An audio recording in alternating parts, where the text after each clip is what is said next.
Let's talk about polychords. Polychords are an excellent strategy for adding dissonance and crunch to your chord progressions. They're essentially just two chords stacked on top of each other, and can be used to create some interesting color in jazzier harmonies, or even to create some terrifying sounds in horror music. To create a polychord, you'll want to start with a simple triad, or seventh chord, as your foundation. Let's turn this C major into a polychord.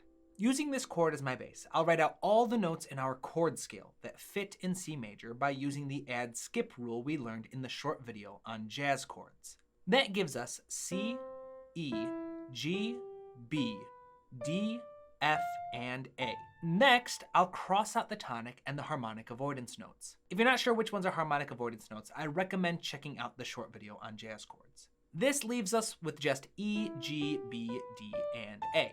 Now I can use any of these notes that I want to build my second chord. I can make an E minor, a G major, E minor 7, or even an E suspended 4. Just pick whichever chord you like and slap it right on top of your initial chord. This is a great strategy for creating a much crunchier sound in your chord progressions. You can apply it to specific chords and moments where you want a little extra dissonance, or you can go all out and just create an entire chord progression using polychords. The result will be a dissonant and colorful soundscape that would feel right at home in a jazz club or in a horror film soundtrack. I hope you found this helpful.